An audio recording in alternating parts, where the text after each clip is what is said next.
তো আমরা হচ্ছে বাহুভেদের ত্রিভুজ দেখেছি ৩ ধরনের, কোণভেদের ত্রিভুজ দেখব ৩ ধরনের। একটা হচ্ছে সূক্ষ্মকোণী, একটা হচ্ছে স্থূলকোণী, একটা হচ্ছে সমকোণী। এই সূক্ষ্মকোণী ত্রিভুজ যেটা আছে, সেই সূক্ষ্মকোণী ত্রিভুজের প্রত্যেকটা কোণ হচ্ছে সূক্ষ্মকোণ। অর্থাৎ এখানে যে ৩টা কোণ আছে প্রত্যেকটাই হচ্ছে ৯০ ডিগ্রির চেয়ে ছোট। অর্থাৎ প্রত্যেকটা কোণ হচ্ছে সূক্ষ্মকোণ। এটাই আমরা এখানে স্লাইডে দেখছি যে এখানে কোণ A, কোণ B, কোণ C যেকোনো একটা কোণ যদি আপনি ধরেন সেটা কি হবে ৯০ ডিগ্রির চেয়ে ছোট হবে। আর ক্ষেত্রফলের জন্য আলাদা কোনো সূত্র নাই। নরমাল যে ক্ষেত্রফলের সূত্র আছে হাফ ইনটু ভূমি ইনটু উচ্চতা সেটা বসালেই হয়ে যাবে। অর্থাৎ সূক্ষ্মকোণী ত্রিভুজ, স্থূলকোণী ত্রিভুজ এই দুইটার জন্য বা সমকোণী ত্রিভুজ এইগুলোর জন্য হচ্ছে ক্ষেত্রফলের সূত্র হচ্ছে হাফ ইনটু ভূমি ইনটু উচ্চতা। আর স্থূলকোণী ত্রিভুজ হচ্ছে একটা কোণ স্থূলকোণ, অর্থাৎ একটা কোণ হচ্ছে ৯০ ডিগ্রির চেয়ে বড়, বাকি দুইটা কোণ তার মানে হচ্ছে সূক্ষ্মকোণ হবে। কারণ আপনি যদি বলেন যে এখানে ৩ কোণের সমষ্টি ১৮০ ডিগ্রি, তাহলে ৩ কোণের সমষ্টি ১৮০ হলে একটা যদি হয় ১২০ ডিগ্রি, একটা যদি হয় ১২০ ডিগ্রি, তাহলে বাকি দুইটা কোণ হবে কত ডিগ্রি? দুইটা কোণের যোগফল হবে ৬০ ডিগ্রি। কারণ টোটালটা হচ্ছে ১৮০, সেখান থেকে একটা কোণ, একটা যদি আপনি স্থূলকোণ যদি আপনি বাদ দেন, তাহলে বাকি যে দুইটা কোণ থাকবে সেই দুইটা সূক্ষ্মকোণ হয়ে যাবে। তার মানে স্থূলকোণী ত্রিভুজের একটা কোণ স্থূলকোণ, বাকি দুইটা কোণ হচ্ছে সূক্ষ্মকোণ। তো এখন আমরা হচ্ছে এই নরমাল যে কথাটা সেটা হচ্ছে কি, এখানে স্থূলকোণটা হচ্ছে কি ৯০ ডিগ্রির চেয়ে বড়, ১৮০ চেয়ে ছোট। তার মানে স্থূলকোণী ত্রিভুজের একটা কোণ হচ্ছে ৯০ ডিগ্রির চেয়ে বড়, ১৮০ চেয়ে ছোট, বাকি দুইটা কোণ হচ্ছে সূক্ষ্মকোণ। তো এইখান থেকে যে ম্যাথ গুলো সেগুলো হচ্ছে একেবারে সিম্পল ম্যাথ। এগুলো হচ্ছে আপনার বিসিএস এ আসার মতো স্ট্যান্ডার্ড কোনো ম্যাথ না। তো এখানে যেমন বলা আছে যে একটা ত্রিভুজের ভূমি দেওয়া আছে ১২ সেন্টিমিটার, উচ্চতা হচ্ছে ৪ সেন্টিমিটার, তার ক্ষেত্রফল কত? তো আমরা জানি হচ্ছে ক্ষেত্রফলের সূত্র হচ্ছে হাফ ইনটু ভূমি ইনটু উচ্চতা। হাফ ইনটু ভূমি ইনটু উচ্চতা, তাহলে ভূমি হচ্ছে এখানে ১২, উচ্চতা হচ্ছে ৪। তো আমরা হচ্ছে ক্ষেত্রফল যখন করব, আপনাদের একটা জাস্ট সিম্পল একটা কথা বলে রাখি, সেটা হচ্ছে যখন আপনি হাফ ইনটু ভূমি ইনটু উচ্চতার সূত্রটা দিয়ে হচ্ছে ম্যাথ করবেন, তখন আপনি ওই হাফ ইনটু ভূমি ইনটু উচ্চতা এগুলো পরীক্ষায় লিখতে না গিয়ে সরাসরি ভূমি আর উচ্চতার মানটা গুণ করে ২ দিয়ে ভাগ করে দিতে পারেন। কারণ হাফ ইনটু ভূমি ইনটু উচ্চতা এর মানে হচ্ছে ভূমিটা আর উচ্চতাটা উপরে আছে গুণ অবস্থায়, নিচে হচ্ছে ২। তাহলে আমরা ভূমি আর উচ্চতা গুণ করে ২ দিয়ে ভাগ করে দিতে পারি সরাসরি। তাহলে ত্রিভুজের ক্ষেত্রফল এখন থেকে আমরা যখন করব, হাফ ইনটু ভূমি ইনটু উচ্চতা আসলেই আমরা কি করব, ভূমি আর উচ্চতা গুণ করে ২ দিয়ে ভাগ করে দিব। তাহলে এখানে ভূমি হচ্ছে ১২, উচ্চতা হচ্ছে ৪, ৪ × ১২ = ৪৮ ভাগ হচ্ছে ২, তাহলে অ্যান্সার হয়ে যাচ্ছে ২৪। ৪ × ১২ = ৪৮ ভাগ হচ্ছে ২, অ্যান্সার হয়ে যাচ্ছে ২৪। সবচেয়ে ইম্পর্টেন্ট যে বিষয়টা যেটা নিয়ে আমরা হচ্ছে কথা বলবো আজকে, সেটা হচ্ছে সমকোণী ত্রিভুজ। তো এই সমকোণী ত্রিভুজের জন্য আমরা প্রথম যে কথাটা বলবো সেটা হচ্ছে সমকোণী ত্রিভুজের একটা কোণ হচ্ছে সমকোণ। সমকোণী ত্রিভুজের একটা কোণ হচ্ছে সমকোণ মানে ৯০ ডিগ্রি। তো বাকি দুইটা কোণ অবশ্যই কি হবে? সূক্ষ্মকোণ হবে। কারণ আমরা জানি ত্রিভুজের ৩ কোণের সমষ্টি ১৮০, যদি এর মধ্যে ৯০ ডিগ্রি বাদ চলে যায়, বাকি থাকে ৯০ ডিগ্রি। তার মানে এই দুইটা মিলে হচ্ছে ৯০ ডিগ্রি হবে। তো দুইটা মিলে যদি ৯০ ডিগ্রি হয় তাহলে কখনোই ওই কোণগুলো স্থূলকোণ হতে পারবে না। তাহলে একটা কোণ সমকোণ, বাকি দুইটা সূক্ষ্মকোণ। তো আমরা যেটা সমকোণ বলি সেই সমকোণের বিপরীত পাশের বাহুটাকে বলি অতিভুজ। সমকোণের বিপরীত পাশের বাহুটা হচ্ছে অতিভুজ। তার মানে এটা হচ্ছে অতিভুজ, আর এটা হচ্ছে লম্ব, আর নিচেটা হচ্ছে ভূমি। তো এই সমকোণী ত্রিভুজে আমরা কি দেখলাম যে এখানে হচ্ছে প্রত্যেকটা কোণ, মানে প্রথম কোণটা হচ্ছে একটা কোণ হচ্ছে সমকোণ আর বাকি দুইটা কোণ হচ্ছে সূক্ষ্মকোণ। আর ক্ষেত্রফল হচ্ছে এখানে আলাদা কোনো সূত্র নাই। ক্ষেত্রফলের সূত্র হচ্ছে হাফ ইনটু ভূমি ইনটু উচ্চতা। তাহলে এখানে আমরা কি করতে পারি? ভূমি আর উচ্চতার মান দেয়া থাকলে ২ দিয়ে ভাগ করতে পারি। পরিসীমা তো আগের মতোই, সব ত্রিভুজের পরিসীমা একটাই, সেটা কি? ৩ বাহুর যোগফল। পরিসীমা হচ্ছে ৩ বাহুর যোগফল। অর্ধ পরিসীমাটা কি? অর্ধ পরিসীমা হচ্ছে ৩ বাহুর যোগফলকে ২ দিয়ে ভাগ করা। সবচেয়ে ইম্পর্টেন্ট যে বিষয়টা সেটা হচ্ছে সমকোণী ত্রিভুজ হওয়ার যে শর্তটা, সেই শর্তটা হচ্ছে সমকোণী ত্রিভুজ হতে গেলে পিথাগোরাসের সূত্র মেনে চলতে হবে। তো পিথাগোরাসের সূত্রটা কি ছিল? অতিভুজ স্কয়ার ইকুয়াল লম্ব স্কয়ার প্লাস ভূমি স্কয়ার, এটা আমরা পড়েছি। তো এই অতিভুজ স্কয়ার ইকুয়াল লম্ব স্কয়ার প্লাস ভূমি স্কয়ার এইটা আমাদের বারবারই কাজে লাগবে। তো পিথাগোরাসের যে সূত্র আছে সেটা হচ্ছে যে কোন একটা ত্রিভুজ যদি সমকোণী ত্রিভুজ হতে যায় তাহলে এই সূত্রটা মেনে চলবে। সেটা হচ্ছে কি, অতিভুজের স্কয়ার করলে যে মানটা আসবে, লম্ব আর ভূমির স্কয়ার আলাদা আলাদা করে যোগ করলেও সেই মানটা আসবে। অর্থাৎ কোন একটা সমকোণী ত্রিভুজের যে বাহুগুলো আছে, তো বাহুগুলো কি করবে? পিথাগোরাসের সূত্র মেনে চলবে। আমরা হচ্ছে একটু প্রমাণ দেখে নেই। ধরেন আমি বললাম এটা একটা সমকোণী ত্রিভুজ, ঠিক আছে? আমি বললাম এটা হচ্ছে একটা সমকোণী ত্রিভুজ। আহ এটা হচ্ছে সমকোণী ত্রিভুজের অতিভুজ আমি আঁকি। অতিভুজ, নিচে হচ্ছে ভূমি দেয়া আছে। তো এই সমকোণী ত্রিভুজের এখানে অতিভুজ হচ্ছে কত? ৫, আমি ধরলাম আর কি। অতিভুজ হচ্ছে ৫, ভূমি মনে করেন ৩, আর লম্ব হচ্ছে ৪। এখন এইটা যে সমকোণী ত্রিভুজের বাহু, সেটা প্রমাণ করার জন্য আপনাকে এই সূত্রটা এপ্লাই করতে হবে। সূত্রটা কি? অতিভুজ স্কয়ার ইকুয়াল লম্ব স্কয়ার প্লাস ভূমি স্কয়ার। তো এখানে আমার লম্ব কত? ৪, তো লম্বকে স্কয়ার করলে হয় 16, ভূমিকে স্কয়ার করলে হয় 3 ত্রিকা 9। তো 16 আর 9 করলে কত আসে? 25 আসে। তো আমরা এখানে পেলাম লম্ব আর ভূমি এই দুইটার স্কয়ার করে যোগ করলে মান আসতেছে 25। 4 4 16 আর 3 ত্রিকা 9। 16 আর 9 হচ্ছে 25। আর অতিভুজকে স্কয়ার করলে মানে 5 কে স্কয়ার করলে হয় 25। তাহলে বাম পাশে দেখেন 25 আসতেছে, ডান পাশে 25 আসতেছে। তার মানে আমরা যে ৩ টা বাহু নিয়েছিলাম সেই ৩ টা বাহু ঠিক আছে। এই ৩ টা বাহু সমকোণী ত্রিভুজেরই বাহু। তো এখন পরীক্ষায় তো আপনার হচ্ছে এভাবে করে আপনার বের করে দেখা সম্ভব না বারবারে। তো এটার জন্য আমরা যেটা করব, সমকোণী ত্রিভুজের কিছু ফিক্সড বাহু আছে। সমকোণী ত্রিভুজের কিছু ফিক্সড বাহু আছে, সেই বাহুগুলো আমরা মনে রাখবো, তাহলে আমাদের পরীক্ষায় এটা নিয়ে ঝামেলা করতে হবে না। তো বাহুগুলো হচ্ছে আপনার, আমরা হচ্ছে দেখব যে এই যে বাহুগুলো হচ্ছে এরকম যে একটা বাহু যদি ৩ ৪ ৫ হয়, হ্যাঁ? ৩ ৪ ৫ হলে আরো কিছু বাহু আছে ৫ ১২ ১৩ ৮ ১৫ ১৭ ৭ ২৪ ২৫ ৯ ৪০ ৪১। এই সবগুলো বাহু হচ্ছে সমকোণী ত্রিভুজের বাহু। তো এই বাহুগুলো আপনার হচ্ছে একটু মনে রাখতে হবে। মনে রাখলে আপনার ম্যাথ গুলো ইজিলি হয়ে যাবে। যেহেতু এখান থেকে বিসিএস এর প্রশ্ন কতবার এসেছে তার হিসাবই নাই, অনেকবার এসেছে। তো এই বিসিএস এর ম্যাথ গুলো পারার জন্য আপনার এই বাহুগুলো ফিক্সড যে বাহুগুলো আছে এগুলো কিছু মনে রাখতে হবে, তাহলে আপনার জন্য সুবিধা হবে। তো এগুলো যদি আমরা বলি যে এটা সমকোণী ত্রিভুজের বাহু কিভাবে হলো, এটা আমরা একটু আগে দেখেছি যে ৩ কে স্কয়ার করলে হয় ৯, ৪ কে স্কয়ার করলে হয় ১৬, ৯ আর ১৬ যোগ করলে 25 হয়। আমরা জানি সমকোণী ত্রিভুজের অতিভুজ হচ্ছে সবচেয়ে বড় বাহুটা। তো এখানে ৩, ৪, ৫ এর মধ্যে 5 হচ্ছে অতিভুজ। আর লম্বভূমি যেকোনো একটা হলেই হবে। ওইটা নিয়ে আমাদের মাথা ব্যাথা নাই। আমাদের লাগবে হচ্ছে অতিভুজ কোনটা। তো এখানে হচ্ছে ৫, ১২, ১৩ অতিভুজ হচ্ছে ১৩। তো এখন দেখেন এইখানে এইটা যে সমকোণী ত্রিভুজের বাহু সেটা বের করলাম কিভাবে? ১৩ কে স্কয়ার করলে অতিভুজকে স্কয়ার করলে হয় ১৩ ১৩ ১৬৯। ১২ কে স্কয়ার করলে হয় ১৪৪। ৫ কে স্কয়ার করলে হয় ২৫। ১৪৪ আর ৫ মানে ২৫ যোগ করলে হয় ১৬৯। তাহলে দেখেন অতিভুজ স্কয়ার ইকুয়াল, অতিভুজ স্কয়ারের মান হচ্ছে ১৬৯, লম্ব স্কয়ার প্লাস ভূমি স্কয়ার এই দুইটার মান ১৬৯। তার মানে এই ৩ টা বাহু আমরা বলতে পারি এটা হচ্ছে সমকোণী ত্রিভুজের জন্য ঠিক আছে। অর্থাৎ এই বাহুটা হচ্ছে সমকোণী ত্রিভুজের বাহু। এরপর যদি আমি বলি যে এইটার কথা, তো ১৭ ১৭ স্কয়ার করলে হয় ২৮৯, ১৫ কে স্কয়ার করলে হয় ২২৫, ৮ কে স্কয়ার করলে হয় ৬৪। তাহলে ২২৫ আর ৬৪ যোগ করলে হয় ২৮৯। এভাবে করে হচ্ছে আপনার ১৭ স্কয়ার করলে কত আসে? ২৮৯। এই ২২৫ আর ৬৪ যোগ করলে হয় ২৮৯। তার মানে এই বাহুটা ঠিক আছে। আবার এরকম ভাবে এটা যদি আমরা করি, ২৫ ২৫ হচ্ছে ৬২৫, ২৪ ২৪ হচ্ছে কত? ৫৭৬ আর ৭ ৭ হচ্ছে ৪৯। ৫৭৬ আর ৪৯ যোগ করলে হয় ৬২৫। এভাবে করে এটাও ঠিক আছে। তারপর হচ্ছে ৯ ৪০ ৪১ এটাও দেখবেন ঠিক আছে। তো এভাবে করে আমরা কি করতে পারি? এই বাহুগুলো মনে রাখতে পারি যে ৩ ৪ ৫, ৫ ১২ ১৩, ৮ ১৫ ১৭, ৭ ২৪ ২৫, ৯ ৪০ ৪১। এইগুলো মনে রাখলে, এই ৫ টা বাহু মনে রাখলে আপনার অনেক কাজে দিবে। কি কাজে দিবে? এগুলো থেকে আপনি আরো নতুন, নতুন মান বের করতে পারবেন। যেমন আপনি যদি এগুলাকে সমান সংখ্যা দিয়ে যদি সবগুলোকে গুণ করেন, যেমন আমি এটাকে যদি ২ দিয়ে গুণ করি, তাহলে ৩ দোকানে ৬, ৪ দোকানে ৮, ৫ দোকানে ১০। আমি এই সবগুলোকে ২ দিয়ে গুণ করলাম। তাহলে নতুন কিছু বাহু পাওয়া যাবে ৬, ৮, ১০ এগুলো কিন্তু নতুন বাহু। এগুলো আপনার মুখস্থ করতে হবে না। আপনি ৩, ৪, ৫ জানলেই এটাকে ২ দিয়ে গুণ করলেই ৬, ৮, ১০ চলে আসবে। আপনি ৩, ৪, ৫ জানলে এটাকে ৩ দিয়ে গুণ করলে ৯, ১২, ১৫ হয়ে যাবে। আমি যদি এটাকে সবগুলোকে ৩ দিয়ে গুণ করি, ৩ ত্রিকা ৯, ৩ চারা ১২, ৩ ৫ ১৫, তাহলে কিন্তু আমি এখানে বাহুগুলোর মান পেয়ে যাচ্ছি। তারপর আপনি যদি এটাকে যদি আপনি ৩ ৪ দিয়ে গুণ করেন, ৩ চারা ১২, ৪ চারা ১৬, ৫ ৫ ২৫, আপনি পেয়ে যাচ্ছেন ১২ ১৬ ২০। ঠিক আছে? মানে ৪ দিয়ে গুণ করলে ৪ ৫ ২০। তো এরপর হচ্ছে যদি আপনি ৫ দিয়ে গুণ করেন, তো এভাবে করে আপনি ৫ পর্যন্ত মনে রাখবেন। এর বেশি দরকার নাই। এর বেশি আপনি শুধু ১০ দিয়ে গুণ করে যে বাহুগুলো আছে ৩ ১০ এ ৩০, ৪ ১০ এ ৪০, ৫ ১০ এ ৫০, সেটা আপনি বের করবেন। কারণ আপনার মৌয়ের যে অঙ্কগুলো আছে সেখানে এই ধরনের ম্যাথ কাজে লাগে। তো এরপরে হচ্ছে আপনার এই ৫, ১২, ১৩ এটাকে জাস্ট আপনি ২ দিয়ে গুণ করে মনে রাখবেন। ৫ দোকানে ১০, ১২ দোকানে ২৪, ১৩ দোকানে ২৬। বাকিগুলো আর আ গুণ করতে হবে না। বাকিগুলো গুণ না করলে চলবে। আমরা পরীক্ষায় যে ধরনের ম্যাথ আসছে দেখি সেগুলো হচ্ছে এই বাহুগুলোর মধ্যে হচ্ছে বেশি। এই যে ৬ ৮ ১০, ৩ ৪ ৫, ৯ ১২ ১৫, ১২ ১৬ ২০, তারপর হচ্ছে ৫ ১২ ১৩, ৮ ১৫ ১৭, ৭ ২৪ ২৫ এই বাহুগুলোর ম্যাথ হচ্ছে বেশি দেখি। তো আপনাদের এগুলো ঝাড়া মুখস্থ করতে হবে। পরের ক্লাসে আমি কিন্তু সবার কাছ থেকে পড়া ধরবো এগুলো। তো আমরা এখন দেখবো যে সমকোণী ত্রিভুজের যে নরমালি কোণ টোণ নিয়ে কি ধরনের প্রশ্ন আসতে পারে। এখান এখান থেকে কিছু বেসিক প্রশ্ন আসতে পারে। ঠিক আছে? আমরা এই বাহুগুলো নিয়ে আবার কথা বলবো একটু পরে। আপাতত আমরা দেখি যে সমগ্র ত্রিভুজের নরমাল বেসিক প্রশ্নগুলো কেমন হতে পারে।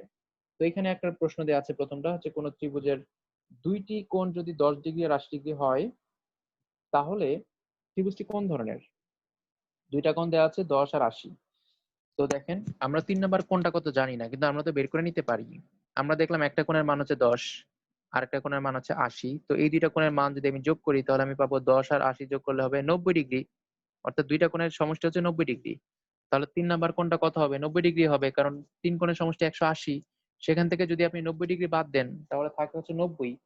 তার মানে 3 নাম্বার কোণটা 90 ডিগ্রি। আর যে ত্রিভুজের একটা কোণ 90 ডিগ্রি হবে সেই ত্রিভুজটা হবে হচ্ছে সমকোণী ত্রিভুজ। যে ত্রিভুজের একটা কোণ 90 ডিগ্রি হবে সেটা হচ্ছে সমকোণী ত্রিভুজ। তাহলে আমরা এখান থেকে বলতে পারি যে এই ত্রিভুজের একটা কোণ 90 ডিগ্রি। তার মানে এটা নিঃসন্দেহে সমকোণী ত্রিভুজ। 2 নাম্বার প্রশ্নটা হচ্ছে একটি সমকোণী ত্রিভুজের, এখানে সমকোণী ত্রিভুজ বলাই আছে, কোণের মান বলা নাই। বলা আছে একটি সমকোণী ত্রিভুজের দ্বিতীয় কোণের মান হচ্ছে 20 ডিগ্রি, তৃতীয় কোণের মান কত? দ্বিতীয় কোণের মান হচ্ছে 20 ডিগ্রি, তৃতীয় কোণের মান কত? তো আপনারা একটু করে দেন তো এটা। আপনারা একটু কমেন্টে অ্যান্সারটা দেন যে দ্বিতীয় কোণের মান যদি 20 ডিগ্রি হয়, তৃতীয় কোণের মান কত হবে? তো আমরা জানি হচ্ছে সমকোণী ত্রিভুজের 3 কোণের সমষ্টি হচ্ছে 180 ডিগ্রি। 180 থেকে যদি 20 বাদ দেই তাহলে থাকে হচ্ছে 160 ডিগ্রি। আরেকটা কোণ কিন্তু বাকি আছে, সেটা হচ্ছে 90 ডিগ্রি। কারণ আমরা জানি সমকোণী ত্রিভুজের একটা কোণ সমকোণ থাকবেই থাকবে। তো আমরা 180 থেকে যদি 20 বাদ দেই থাকে হচ্ছে 160।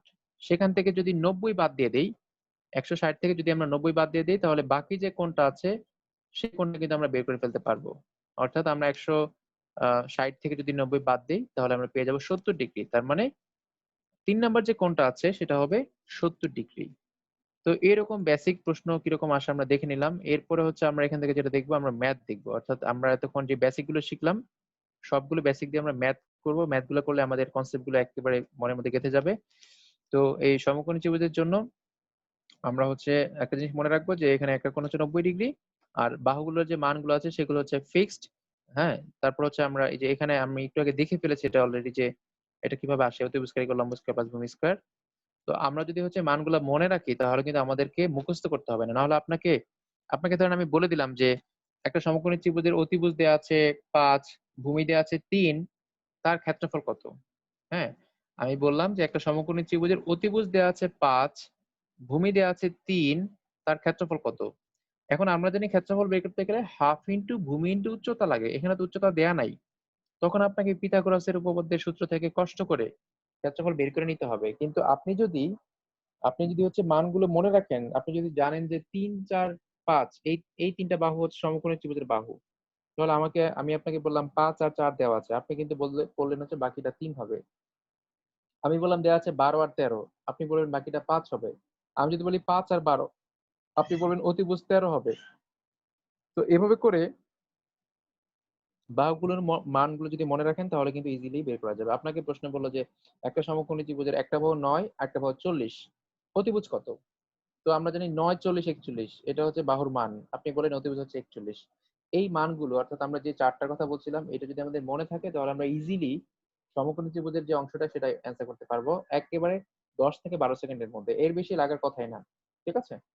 অর্থাৎ এখান থেকে যে প্রশ্নগুলো আসে সেই সবগুলো হচ্ছে মেক্সিমাম ক্ষেত্রে হচ্ছে বাহুর মাপগুলা নিয়ে প্রশ্ন আসে। তো আমরা যদি হচ্ছে এই বাহুর মাপগুলো জানি তাহলে কিন্তু আমরা ইজিলি বের করতে পারবো। তো আমরা এখন একটা ম্যাথ দেখে ফেলি। তো এখানে ম্যাথ দেওয়া আছে দেখেন, প্রিভিয়াস কিছু প্রশ্ন দেওয়া আছে। অনেকবার এসেছে দেখেন এই প্রশ্নগুলো।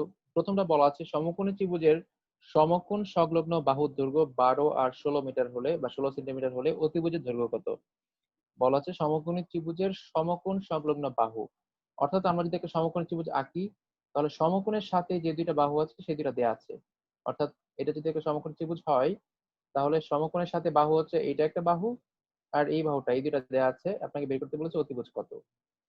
তো এই অতিভুজ যদি বের করতে বলে, এই প্রশ্ন কিন্তু এভাবে বলতে পারতো যে সমকোণী ত্রিভুজের সমকোণ সংলগ্ন বাহুর দৈর্ঘ্য ১২ আর ১৬ হলে অপর বাহুটি কত? তাও কিন্তু আপনি বুঝতেন যে অপর বাহুটা হচ্ছে অতিভুজ। কারণ এই সমকোণ সংলগ্ন বাহু যে দুইটা আছে সেটা হচ্ছে লম্ব আর ভূমি হয়। বাকিটা অবশ্যই অতিভুজ। তো এখন আমরা যদি হচ্ছে বাহুর মান জানি তাহলে ইজিলি বের করা যাবে। আর বাহুর মান যদি না জানি তাহলে ওই সূত্র, অতিভুজের যে সূত্র আছে, কিভাবে অতিভুজের সূত্রটা? অতিভুজের মান হচ্ছে √লম্ব স্কয়ার প্লাস ভূমি স্কয়ার। অতিভুজের মানটা কি? √লম্ব স্কয়ার প্লাস ভূমি স্কয়ার। এইটা দিয়ে আপনাকে বের করতে হবে। এটা দিয়ে বের করাটা কিন্তু এত সহজ না। কারণ এখানে হচ্ছে আপনার ক্যালকুলেশন আছে, সময় নষ্ট হবে। পরীক্ষার জন্য আমরা কিন্তু সময় নষ্ট করতে পারবো না। আমাদের সময় যেহেতু কম। অতিভুজ স্কয়ার ইকুয়াল লম্ব স্কয়ার প্লাস ভূমি স্কয়ার, সেই সূত্র থেকে যদি আমি অতিভুজ বের করি, অতিভুজ থেকে কি করতে পারি? অতিভুজ বের করতে গেলে রুটটা ডান পাশে চলে যাবে। তখন আমাকে এভাবে বের করতে হবে যে ১২ স্কয়ার হচ্ছে কত? ১৪৪ আর ১৬ স্কয়ার হচ্ছে কত? ২৫৬। তারপর হচ্ছে এটা যোগ করতে হবে। যোগ করলে কত আসবে? ২৫৬ আর ১৪৪ যোগ করলে হবে ৪০০। ৪০০ কে বর্গমূল করতে হবে। তখন অ্যান্সার হচ্ছে ২০। অতিভুজের মান হচ্ছে ২০। এইটা আপনাকে কিন্তু হচ্ছে আপনি না জানলে বাহুগুলো আপনাকে এভাবে বের করতে হবে। আর যদি আমি বাহুগুলোর মান জানি তাহলে কিন্তু আমাকে আর কষ্ট করতে হবে না। আমি হচ্ছে ডিরেক্ট এখান থেকে বের করতে পারবো। তো আমি বাহুগুলোর মানগুলো একটু আপনাদের মনে করে দেই। কি ছিল? ৩, ৪, ৫ ছিল বাহু। একটা বাহু ৩ হলে, একটা বাহু ৪ হলে, আরেকটা হবে ৫। তাই তো? তারপর এটাকে যদি আমরা ডাবল করি তাহলে হবে ৬, ৮, ১০। তাই তো? ৬, ৮, ১০ অর্থাৎ ৩, ৪, ৫ যদি আমি ডাবল করি তাহলে হবে ৬, ৮, ১০। ৩, ৪, ৫ যদি আমি ৩ দিয়ে গুণ করি, এটাকে যদি আমি ৩ দিয়ে গুণ করি তাহলে কত হবে? ৩ ত্রিকা ৯, ৩ ত্রিকা ৯, তারপর হচ্ছে ৩ ৪ ১২, ৩ ৫ ১৫। যদি আমি ৩, ৪, ৫ কে ৪ দিয়ে গুণ করি তাহলে হবে ৩ ৪ ১২, ৪ ৪ ১৬, ৪ ৫ ২০। তো আমরা দেখতে পাচ্ছি এখানে ১২, ১৬, ২০। আমি ৫ দিয়ে গুণ করতে পারতাম, আমি এতটা গেলাম না। তো এইখানে আমি যেটা দেখতে পাচ্ছি যে ১২, ১৬, ২০।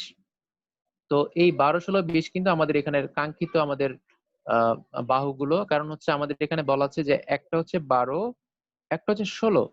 তার মানে অতিভুজ কিন্তু আপনি নিশ্চিত হয়ে গেলেন যে অতিভুজ হচ্ছে ২০। কারণ হচ্ছে ১২ আর ১৬ যদি কোনো ত্রিভুজের বাহু হয় সেক্ষেত্রে অতিভুজ ২০ না হয়ে পারবে না, ২০ হতেই হবে। তো আমরা পেয়ে গেলাম হচ্ছে অতিভুজ ২০ সেন্টিমিটার। ঠিক আছে, আমাদের অ্যান্সার হচ্ছে অতিভুজ ২০ সেন্টিমিটার। তো এইভাবে করে কিন্তু আমরা হচ্ছে এখান থেকে ক্ষেত্রফল বের করতে পারি। তো যদি এটার ক্ষেত্রফল বের করতে বলে তো এখানে তো লম্ব আর ভূমি দেয়া আছে, যে কোনো একটা লম্ব আর একটা ভূমি ধরে নিলেই হাফ ইন্টু ভূমি ইন্টু উচ্চতা। যদি আপনাকে বলতো যে প্রথম প্রশ্নটা এর ক্ষেত্রফল কত, তো আপনি বলতেন হচ্ছে হাফ ইন্টু ভূমি ইন্টু উচ্চতা, হাফ ইন্টু ভূমি ইন্টু উচ্চতা। তো এইখানে যেহেতু ১২ আর ১৬ গুণ করা সহজ না, কঠিন কাজ, তাই আমরা এখানে আর গুণ করব না। আমরা হচ্ছে আগে ২ দিয়ে ভাগ করে নিব। আমাদের অবস্থা বুঝে ব্যবস্থা। এখানে ১২ আর ১৬ কিন্তু আমরা আগে গুণ করব না। কারণ ১২ আর ১৬ গুণ করতে গেলে আপনার সময় নষ্ট হবে, এনার্জি নষ্ট হবে। আপনি এইখানে কি করবেন? আপনি হচ্ছে ২ দিয়ে কেটে নিবেন। ঠিক আছে? আপনার হচ্ছে কেটে নিলেন। ৬ ১৬ হচ্ছে ৯৬। তো আপনি এখান থেকে ক্ষেত্রফলটা পেয়ে গেলেন।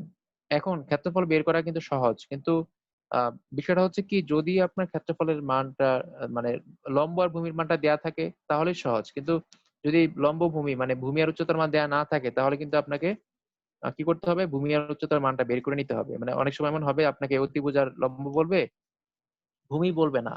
কিন্তু আপনি জানেন যে ক্ষেত্রফল করতে গেলে ভূমিটা লাগবেই। তো তখন আপনাকে কি করতে হবে? তখন আপনাকে হচ্ছে লম্ব আর ভূমির মানটা বের করে নিতে হবে। যেমন এই পরের প্রশ্নটা আমরা যদি একটু দেখি, তো বলা আছে যে সমকোণী ত্রিভুজের যে আ অতিভুজ আছে, পরের প্রশ্নটা দেখেন। অতিভুজের মান দেয়া আছে আর ভূমির মান দেয়া আছে ৫, ১৩। তো অতিভুজ দেয়া আছে ১৩ আর ভূমি দেয়া আছে ৫। এখন যদি আপনি ইজিলি বের করতে চান তাহলে আপনি যে বাহুগুলোর মান পড়েছিলেন আপনার মনে আছে যে আমরা পড়েছিলাম যে ৫, ১২, ১৩। ঠিক আছে? এগুলো কিন্তু ঝাড়া মুখস্থ রাখতে হবে। আমি আবারও বলছি, এখানে ভুল করলে চলবে না। আমি যখন আপনাদের চতুর্ভুজ পড়াবো তখন দেখবেন যে এই সমকোণী ত্রিভুজ আপনার বারবারই ঘুরে ফিরে আসবে। এটা আসবেই আসবে। ঠিক আছে? এইজন্য যেটা করবেন আপনারা হচ্ছে এই বাহুগুলো মনে রাখবেন। তো ৫, ১২, ১৩ হলে আমরা এখান থেকে কিন্তু বলতে পারলাম যে যদি কোন ত্রিভুজের একটা বাহু ১৩ হয়, একটা বাহু ৫ হয়, তার মানে আরেকটা বাহু অবশ্যই, অবশ্যই ১২ হবে। আর এই ১৩ হচ্ছে এখানে সবচেয়ে বড় বাহু। আর যেটা সবচেয়ে বড় বাহু সেটা হচ্ছে অতিভুজ। যেটা আমাদের ক্ষেত্রফলের সময় কোনো কাজে লাগে না। তো আমরা ক্ষেত্রফল সূত্র কি জানি? হাফ ইনটু ভূমি ইনটু উচ্চতা। তো আমরা যদি হচ্ছে হাফ ইনটু ভূমি ইনটু উচ্চতার মধ্যে মান বসিয়ে দেই, তাহলে কিন্তু আমাদের অ্যান্সার চলে আসে। তাহলে এখানে ভূমি আপনি ৫ ধরতে পারেন, ১২ ধরতে পারেন। যেকোনো একটা ধরতে পারেন। অতিভুজ বাদে যে ২ টা মান থাকে সেই ২ টার মধ্যে যেকোনো একটা ধরে নিলেই হবে। কারণ ২ টা তো পাশাপাশি বসতেছে। আগে হোক পরে হলে কোনো সমস্যা নাই। পাশাপাশি গুণাকারে বসতেছে, আগে পরে হলে সমস্যা নাই। সেখান থেকে আমরা পেয়ে গেলাম যে ৬ দোকানে ১২, ৫ ৬ ৩০ হচ্ছে আমার ক্ষেত্রফল। অর্থাৎ আমরা পেয়ে গেলাম যে ৫ ৬ ৩০ হচ্ছে আমার এই সমকোণী ত্রিভুজের ক্ষেত্রফল। তো এইগুলো হচ্ছে আপনার বেসিক সমকোণী ত্রিভুজের বাহুগুলো এপ্লাই করে আমরা হচ্ছে ম্যাথ করলাম। তো আমরা হচ্ছে আরেকটা ম্যাথ করে দেখি এই ম্যাথের মধ্যে কি আছে। তো এই যে ম্যাথটা আছে এই ম্যাথের মধ্যে বলা আছে যে একটা ১৩ মিটার লম্বা মই কি করা হচ্ছে? দেয়ালের সাথে হেলান দিয়ে রাখা হয়েছে। তো বলা আছে যে মইটার হচ্ছে একটা প্রান্ত দেয়াল থেকে ৫ মিটার দূরে আছে। দূরে হচ্ছে ভূমি স্পর্শ করেছে। মইটির অন্য প্রান্ত ভূমি থেকে কত উচ্চতায় দেয়াল স্পর্শ করেছে? তো পরের যে ম্যাথটা আছে, তো এইটা হচ্ছে আপনারা এই যে ম্যাথটা আছে এটা একটু আপনারা দেখেন। এটা জাস্ট একটু সিম্পলি চিত্র এঁকে ফেলেন তাহলে আপনার জন্য সুবিধা হবে। চিত্র আঁকলে আপনার জন্য পুরো বিষয়টা বুঝতে সুবিধা হবে। বলা আছে ১৩ মিটার লম্বা একটি মই একটি দেয়ালে হেলান দিয়ে রাখা হয়েছে। মনে করেন এটা একটা দেয়াল। ঠিক আছে? এটা একটা দেয়াল। তো একটা মই হচ্ছে দেয়ালে হেলান দিয়ে রাখা হয়েছে এভাবে। এভাবে আমি বুঝলাম কিভাবে? কারণ বলা আছে যে আ মইটির এক প্রান্ত দেয়াল থেকে ৫ মিটার দূরে। মানে হচ্ছে একটা প্রান্ত দেয়ালের সাথে লাগানো আছে, আরেকটা প্রান্ত হচ্ছে মাটি থেকে ৫ মিটার দূরে। মানে দেয়াল থেকে ৫ মিটার দূরে মানে হচ্ছে এই যে ভূমি থেকে ৫ মিটার দূরে। দূরে কি করেছে? ভূমি স্পর্শ করেছে।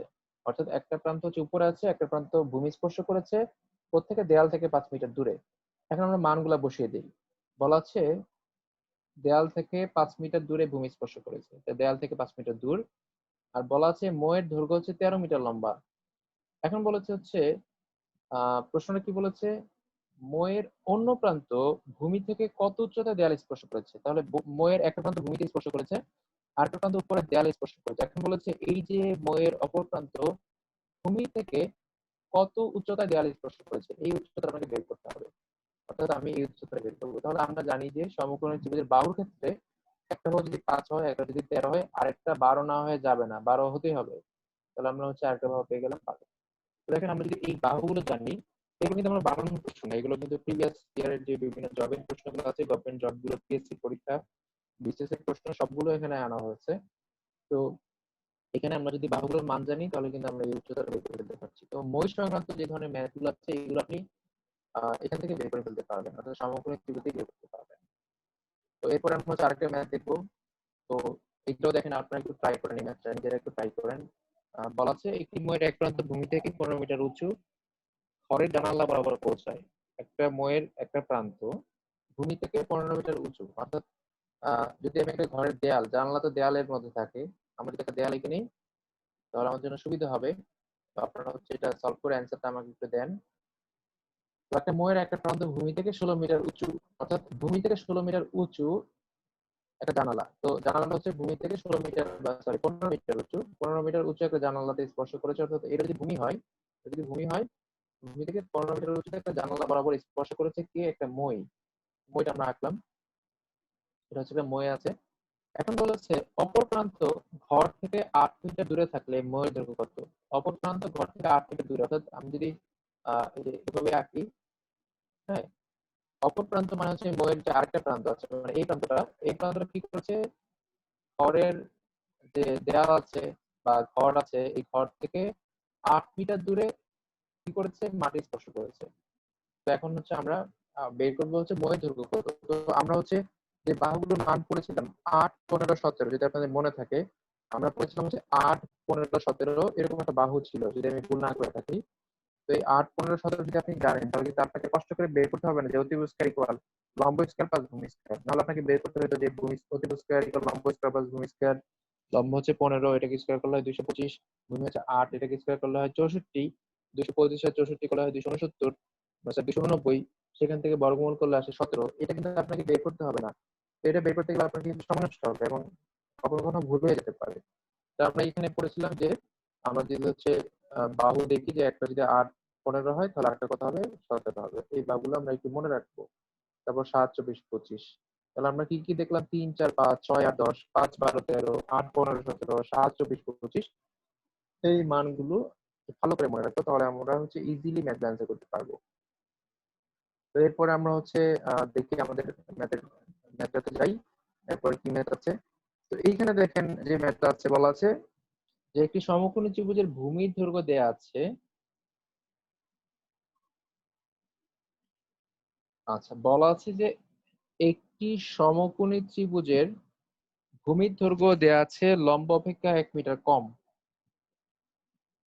আগাই। তো এইখানে যে ম্যাথটা আছে এটা খুবই ইম্পর্টেন্ট ম্যাথ। এটাও, এই প্রশ্নটা হচ্ছে এই ধরনের প্রশ্ন বিসিএস এসেছে। তো বলা হয়েছে যে একটা সমকোণী ত্রিভুজের ভূমির দৈর্ঘ্য লম্ব অপেক্ষা 1 মিটার কম, আর লম্ব অপেক্ষা হচ্ছে অতিভুজ 1 মিটার বেশি। ত্রিভুজের অতিভুজের দৈর্ঘ্য কত। কি বলা আছে যে একটা সমকোণী ত্রিভুজের ভূমির দৈর্ঘ্য দেওয়া আছে লম্ব অপেক্ষা 1 মিটার কম। তো আপনি যদি মানগুলো ধরে নেন, ঠিক আছে, মানগুলো ধরে নিলে কিন্তু অ্যান্সার হয়ে যাবে।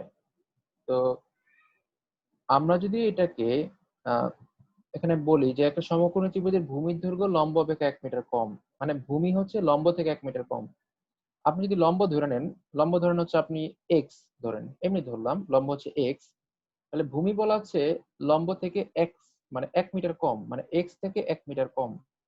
কি বলা আছে, বলা আছে হচ্ছে লম্ব আহ, হচ্ছে যদি এক্স হয় তাহলে ভূমি হচ্ছে লম্বের থেকে 1 মিটার কম। আর অতিভুজ বলা আছে যে লম্ব আমি ধরেছি, ঠিক আছে, লম্ব যে এক্স ধরেছি, লম্ব থেকে হচ্ছে অতিভুজ 1 মিটার বেশি। তাহলে আমি পেলাম হচ্ছে প্রথমে লম্ব হচ্ছে এক্স, ভূমি হচ্ছে এক্স মাইনাস ওয়ান, আর অতিভুজ হচ্ছে এক্স প্লাস ওয়ান। এখন বলেছে অতিভুজের দৈর্ঘ্য কত। তো আমরা এগুলোর মধ্যে একটা সম্পর্ক জানি, সেটা কি? অতিভুজ স্কয়ার ইকুয়াল লম্ব স্কয়ার প্লাস ভূমি স্কয়ার, তাই তো? আমরা এখান থেকে জানি হচ্ছে অতিভুজ স্কয়ার ইকুয়াল লম্ব স্কয়ার প্লাস ভূমি স্কয়ার। তো এই সূত্রটা অ্যাপ্লাই করে আমরা কি করতে পারি, এখানে হচ্ছে এটাকে সলভ করতে পারি। আমরা হচ্ছে কি পড়েছি যে অতিভুজ স্কয়ার ইকুয়াল লম্ব স্কয়ার প্লাস ভূমি স্কয়ার। তো এখানে লম্ব কত? লম্ব হচ্ছে এক্স, আর ভূমি কত? ভূমি হচ্ছে এক্স মাইনাস ওয়ান। তো এই যে সূত্র আছে সেখান থেকে আমরা কি করতে পারি, আমরা হচ্ছে এটাকে সলভ করতে পারি। তো আমরা জাস্ট সূত্রের মধ্যে হচ্ছে মান বসাবো। তো দেখেন আমরা হচ্ছে এটাকে কিভাবে করব, অর্থাৎ আমরা যে প্রশ্নটা দেখছি আমাদের প্রশ্নের ম্যাথটা করার জন্য আমরা হচ্ছে অতিভুজ স্কয়ার ইকুয়াল লম্ব স্কয়ার প্লাস ভূমি স্কয়ার এই সূত্রটা অ্যাপ্লাই করছি। তো এখানে এটা যদি আমি সলভ করি তাহলে আমি এখানে পাবো কি, x square plus two x plus one, মানে এ প্লাস বি হোল স্কয়ারের সূত্র করলে আসবে x square plus two x plus one. তো তারপর হচ্ছে ডান পাশে আমরা সেম জিনিসই পাবো, তখন পাবো হচ্ছে x square minus two x plus one. তো বাম পাশে পেলাম হচ্ছে x square plus two x plus one, আর ডান পাশে পেলাম হচ্ছে এক্স স্কয়ার পেলাম প্রথমে, আর পরে যে সূত্রটা আছে সেই সূত্রটা করলে কি আসবে, x square minus two x plus one. তো এই যে সূত্রটা আছে মানে এখানে যে জিনিসটা আমরা পাবো সেটা পাওয়ার পর আমরা যদি হচ্ছে দুই পাশ থেকে বাদ দিতে চাই তাহলে আমরা দেখবো যে দুই পাশ থেকে এক্স স্কয়ার বাদ দেওয়া যাবে, তারপর ওয়ান বাদ দেওয়া যাবে, কারণ দুই পাশে যদি সেম চিহ্ন থাকে তাহলে আমরা ডিরেক্ট বাদ দিয়ে দিতে পারি। X square minus two x plus one, এটা আমরা পেলাম হচ্ছে পরের লাইনে x square minus two x plus one. তো যেটা আমরা বলছি আমরা এই যে দ্বিতীয় লাইনটা করলাম, তো এই দ্বিতীয় লাইন থেকে আমরা কি কি বাদ দিতে পারি, আমরা হচ্ছে এখান থেকে এক্স স্কয়ার বাদ দিতে পারি, এই বাম পাশ আর ডান পাশ থেকে এক্স স্কয়ার বাদ দিতে পারি, এখানে ওয়ান আছে ওয়ান বাদ দিতে পারি, এখানে ওয়ান বাদ দিতে পারি। সর্বশেষ থাকবে হচ্ছে এখানে x square minus two x, আর এখানে থাকবে হচ্ছে প্লাস এর টু এক্স। তো আমি যদি হচ্ছে এখানে এক্স স্কয়ারটাকে রেখে দেই, আমি যদি এই এক্স স্কয়ারটাকে রেখে দেই তাহলে এক্স স্কয়ার থাকলো, আর টু এক্স টাকে যদি ওই পাশে পাঠাই এখানে আছে মাইনাসের টু এক্স, এটাকে যদি বাম পাশে পাঠাই তাহলে এটা হয়ে যাবে প্লাসের টু এক্স, আগের আছে প্লাসের টু এক্স, দুইটা মিলে হবে ফোর এক্স। দুই পাশ থেকে একটা করে এক্স বাদ দিলে কি হবে, এখানে ফোর থাকবে, অর্থাৎ এক্স এর মান চলে আসবে হচ্ছে ফোর। তো এক্স এর মান যদি ফোর চলে আসে তাহলে কিন্তু আমরা বাকি সবগুলো মান পেয়ে গেলাম। এক্স এর মান যদি ফোর হয় তাহলে এটা কত হবে, এটা হবে থ্রি, ফোর থেকে ওয়ান বাদ দিলে থ্রি হবে, আর এই অতিভুজের মান হবে ফোর প্লাস ওয়ান মানে হচ্ছে ফাইভ। তাহলে আমরা পেয়ে গেলাম হচ্ছে লম্ব হচ্ছে ফোর, ভূমি হচ্ছে থ্রি, অতিভুজ হচ্ছে ফাইভ। তো এই অতিভুজ হচ্ছে ফাইভ, এটা হচ্ছে প্রশ্নে চাওয়া হয়েছিল যে অতিভুজ কত। তো এখন এই ম্যাথটা কিন্তু এভাবে করার দরকার নাই, কারণ আমরা জানি যে ওয়ান ওয়ান করে পার্থক্য আছে এমন বাহু একটাই আছে, সেটা হচ্ছে তিন চার পাঁচ। ওয়ান ওয়ান করে পার্থক্য আছে এমন বাহু হচ্ছে তিন চার পাঁচ, তিন চার পাঁচ। তো আমরা যদি এই বাহুটা জানি যে সমকোণী ত্রিভুজের বাহু আছে তিন চার পাঁচ, যেখানে প্রত্যেকের পার্থক্য হচ্ছে ওয়ান ওয়ান করে, তাহলে কিন্তু ইজিলি বের করে ফেলা যায়। তো এখান থেকে তিন চার পাঁচ যদি থাকে তাহলে আমরা বলতে পারি যে পার্থক্য ওয়ান ওয়ান করে থাকলে অতিভুজ হচ্ছে পাঁচ। যদি আপনাকে বলে পার্থক্য দুই দুই করে, তখন এই যে ছয় আট দশ, এই বাহুটা আছে ছয় আট দশ, বলা আছে ধরেন যে একটা সমকোণী ত্রিভুজের ভূমির দৈর্ঘ্য লম্ব অপেক্ষা 2 মিটার কম এবং লম্ব অপেক্ষা অতিভুজ 2 মিটার বেশি, অর্থাৎ ভূমির দৈর্ঘ্য লম্ব থেকে 2 মিটার কম আর অতিভুজ হচ্ছে কি, অতিভুজ হচ্ছে লম্ব থেকে 2 মিটার বেশি, তার মানে সবার মধ্যে সম্পর্ক হচ্ছে 2 মিটার 2 মিটার করে। তখন হচ্ছে আপনি বলতে পারেন যে তখন বাহুগুলো হবে ছয় আট দশ। যদি বলে পার্থক্য তিন তিন করে, তখন আমরা পড়েছিলাম বাহু তিনটা নয়, বারো, পনেরো। যদি বলা থাকে যে সমকোণী ত্রিভুজের ভূমির দৈর্ঘ্য লম্ব অপেক্ষা 3 মিটার কম, লম্ব হচ্ছে অতিভুজ অপেক্ষা 3 মিটার বেশি, তাহলে অতিভুজ কত? তো আপনি তখন বলবেন হচ্ছে অতিভুজ হচ্ছে পনেরো। শুধু অতিভুজ না, এখানে বলতে পারে লম্ব কত, আপনি বলবেন লম্ব হচ্ছে নয়। হ্যাঁ, ভূমি কত, সরি মানে এখানে লম্ব যদি এখানে বলেছে ভূমির দৈর্ঘ্য লম্ব অপেক্ষা 1 মিটার 3 মিটার কম, ভূমির দৈর্ঘ্য লম্ব অপেক্ষা 3 মিটার কম, তার মানে লম্ব হচ্ছে বারো, ভূমি হচ্ছে 3 মিটার কম, ভূমি হচ্ছে নয়। আবার এখানে বলা আছে যে ভূমি দৈর্ঘ্য লম্ব অপেক্ষা 2 মিটার কম, আগেরটা যদি বলা থাকে যে ভূমি দৈর্ঘ্য লম্ব অপেক্ষা 2 মিটার কম, তাহলে হচ্ছে এখানে লম্ব যদি আট হয় ভূমি হচ্ছে ছয় হবে, কারণ লম্ব আট, তার থেকে 2 মিটার কম হচ্ছে ভূমি, আর সবচেয়ে বড়টা হচ্ছে অতিভুজ। তো এইভাবে করে এই তিন ভাবে দিতে পারে। আরো আছে, চার চার করে পার্থক্য আছে, আমরা যদি চার করে গুণ করি তাহলে আমরা কি পাবো, বারো, ষোলো, বিশ। যদি বলে চার চার করে পার্থক্য তাহলে হবে বারো, ষোলো, বিশ। মানে আমি যদি তিন চার পাঁচ যদি চার দিয়ে গুণ করি তাহলে হবে বারো, চার চার ষোলো, তারপর হচ্ছে চার পাঁচে বিশ। তো এই মানগুলো মনে রাখলে কিন্তু আপনার এই ম্যাথ গুলো ইজিলি করা যাবে, এগুলো নিয়ে আর চিন্তা করতে হবে না। অর্থাৎ পার্থক্য ওয়ান ওয়ান করে বললে বাহুগুলো হচ্ছে তিন চার পাঁচ, যদি পার্থক্য দুই দুই করে বলে তাহলে বাহুগুলো হচ্ছে ছয় আর দশ, আর যদি পার্থক্য হচ্ছে আপনার 3 করে বলে তখন হচ্ছে 9, 12, 15। যদি পার্থক্য 4 করে বলে তখন হচ্ছে যে 12, 16, 20। এই প্রশ্ন হচ্ছে 33 BCS এর। দেখেন এটা নিয়ে কথা বলেছি এখনই। বলা আছে একটি সমকোণী ত্রিভুজের লম্ব হচ্ছে ভূমি অপেক্ষা 2 সেন্টিমিটার ছোট। একটি সমকোণী ত্রিভুজের লম্ব হচ্ছে ভূমি অপেক্ষা 2 সেন্টিমিটার ছোট, কিন্তু অতিভুজ হচ্ছে ভূমি অপেক্ষা 2 সেন্টিমিটার বড়। অতিভুজের দৈর্ঘ্য কত? বলা হচ্ছে লম্ব হচ্ছে ভূমি অপেক্ষা 2 সেন্টিমিটার ছোট, অতিভুজ হচ্ছে ভূমি অপেক্ষা 2 সেন্টিমিটার বড়। তাহলে এই 2 করে পার্থক্য আছে। তো 2 করে পার্থক্য থাকলে কি হবে? আমরা জানি 2 করে পার্থক্য থাকলে বাহুগুলো হচ্ছে 6, 8, 10। 10 হচ্ছে অতিভুজ, আর লম্ব বলছে ভূমি থেকে 2 সেন্টিমিটার ছোট। তাহলে ভূমি হচ্ছে 8, আর লম্ব কত হবে? লম্ব হবে 6 সেন্টিমিটার। কারণ আপনার বলেছে লম্ব হচ্ছে ভূমি থেকে 2 সেন্টিমিটার ছোট হচ্ছে। ভূমি যদি 8 হয়, লম্ব হবে 6। অর্থাৎ আমরা যে বাহুগুলোর মান মনে রাখলাম 6, 8, 10, সেটা দিয়ে কিন্তু আমরা এই পরের ম্যাথ গুলো পার করে ফেললাম। তো আমরা এখানে সমকোণ ত্রিভুজ থেকে যতগুলো ম্যাথ দেখলাম সবগুলোতে হচ্ছে বাহুর অ্যাপ্লাই হয়েছে। তো আমাদের পরের দিনের ক্লাসে আমরা সমকোণী ত্রিভুজের আরো কিছু জিনিস দেখবো। সেখানে যে সমকোণী সমদ্বিবাহু ত্রিভুজ থাকবে, ঠিক আছে? ওখানে একটা সেশন হয়তো ক্লাস হবে, মানে এখানে একটুখানি পড়া আছে। তো সব পড়া একসাথে দিলে আপনাদের লোড হয়ে যাবে, তাই আমি এটা পড়াচ্ছি না। আপনাদেরকে পরের ক্লাসে হচ্ছে সমকোণী সমদ্বিবাহু ত্রিভুজটা পড়াবো। তো আজকে পর্যন্ত যা যা করেছেন সেগুলোর আমি একটা শীট দিচ্ছি, আপনারা আজকে একটা শীট পেয়ে যাবেন সবাই। তো শীটে ম্যাথ গুলো করে ফেলবেন। শীটের ম্যাথে যদি দু একটা ম্যাথ আটকান সেগুলো গ্রুপে পোস্ট করেন। আমাদের কিন্তু আরেকটা ক্লাস অলরেডি আছে, মানে ওই ক্লাসে কিন্তু আরো কিছু ম্যাথ হবে। যদি খুব বেশি সমস্যা হয় সেগুলো নিয়ে টেনশন করার কারণ নাই, কারণ আমরা হচ্ছে পরের ক্লাসে আরো কিছু ম্যাথ করব। তো আপনারা হচ্ছে শীটটা আজকে পেয়ে যাবেন। আর হচ্ছে শীটের ম্যাথ গুলো অবশ্যই করবেন। আর ম্যাথ কিন্তু প্র্যাকটিস না করলে আপনার কোনো লাভ হবে না, এটা আমি বারবারই বলি, ঠিক আছে? প্র্যাকটিস না করলে ভাই আপনার পড়ার দরকার নাই, শুধু শুধু সময় নষ্ট করতেছেন। আপনি এই সময় অন্য জায়গায় কাজে লাগান। যদি প্র্যাকটিস করার ইচ্ছা থাকে তাহলে আপনি ম্যাথগুলো করেন, না হলে শুধু শুধু আপনি এই টাইম ওয়েস্ট করতেছেন। প্র্যাকটিস না করলে ম্যাথ আপনি শিখতে পারবেন না, ম্যাথে কখনোই ভালো করতে পারবেন না। এই জন্য অবশ্যই অবশ্যই প্র্যাকটিস করতে হবে। আর আমি যে শীট গুলো দিব, মানে প্র্যাকটিস শীট যেটা দিব এখন, আজকে প্র্যাকটিস শীট দিব, সেখানে শুধু ম্যাথ আছে আর সাথে উত্তর দেওয়া আছে। তো এগুলো আপনাদের নিজেদেরই করতে হবে, নিজেদেরই করতে হবে, আপনাদের চেষ্টা করতে হবে। যদি কোথাও আটকান সেটা তো আমি আছি, গ্রুপে সবাই আছি আমরা।